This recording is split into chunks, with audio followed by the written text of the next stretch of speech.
Bismillahirrahmanirrahim. Assalamu alaikum dear students. Welcome to AZ International Publishing House. Today we are going to discuss mathematics grade 4 unit number 2 and unit number 2 is about factors and multiples.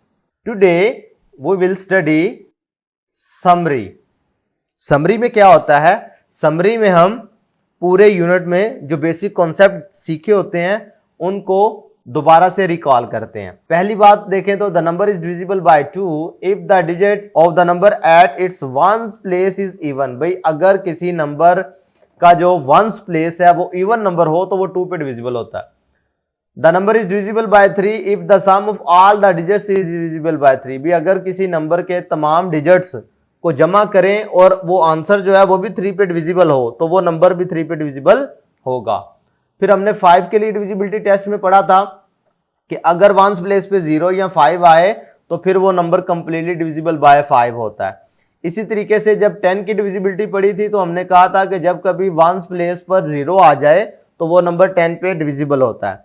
इसी तरीके से numbers that have only 2 divisors called prime numbers. भाई ऐसे number जिनके सिर्फ 2 divisor हो 1 और itself तो वो नंबर प्राइम नंबर्स कहलाते हैं। ऐसे numbers that have more than 2 divisor भी जिनके 2 से ज्यादा डिवाइजर्स हो आर कॉल्ड कंपोजिट नंबर्स, उनको हम कंपोजिट नंबर्स कहते हैं। Factors are the numbers that divide the given number completely without leaving a reminder. भाई ऐसा नंबर, मैं मिसाल ले रहा हूं 8 की, भी इसे 2 पे डिवाइड करो तो ये कंप्लीटली डिवाइड हो जाता है। इसका मतलब है रिमाइंडर कुछ नहीं बचता।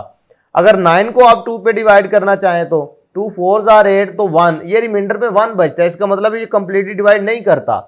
तो साबित ये हुआ कि 9 का फैक्टर 2 नहीं है, लेकिन 8 के अगर फैक्टर की बात करो तो 2 8 का फैक्टर बनता है क्योंकि ये कंप्लीटली डिवाइड करता है without leaving a reminder. Next बात लिखी है the process in which composite number is split into prime numbers is called prime factorisation.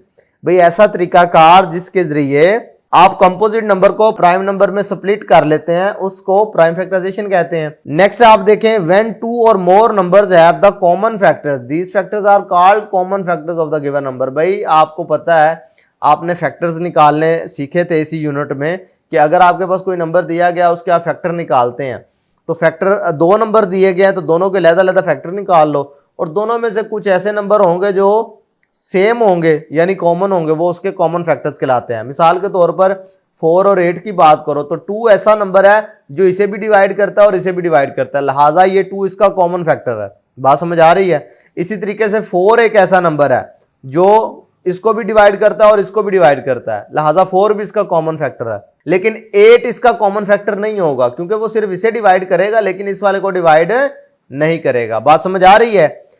Last में देखिए व्हेन 2 और more numbers have common multiples these multiples are common multiples of this given number. भाई अगर आपके पास 2 या उससे ज्यादा number दिए गए हैं तो आप क्या करते हैं उनके मल्टीपल्स फाइंड कर लेते हैं। मल्टीपल फाइंड करने का तरीकाकार क्या सीखा था हमने कि 1 से मल्टीप्लाई करो, 2 से, 3 से, 4 से और अप टू सो ऑन, जितने आपको मल्टीपल चाहिए उतने नंबर से आप एक एक करके मल्टीप्लाई करते जाओ तो वो मल्टीपल्स निकलते आते हैं। अब कॉमन मल्टीपल्स का मतलब क्या होता था? कॉमन मल्टीपल्स का मतलब यह है कि 2 या 2 से ज्यादा अगर नंबर हैं तो उनके आपने अलग-अलग मल्टीपल्स फाइंड कर लिए, जो दोनों में सेम होंगे वो कॉमन मल्टीपल्स होंगे। इससे रिलेटेड हमने काफी सारे क्वेश्चंस भी सॉल्व किए थे। तो प्यारे बच्चों, आज के वीडियो लेक्चर में हमने मैथमेटिक्स 4 का यूनिट नंबर 2 मुकम्मल कर लिया है। नेक्स्ट वीडियो लेक्चर में नए यूनिट के साथ फिर मुलाकात होगी। अल्लाह हाफिज।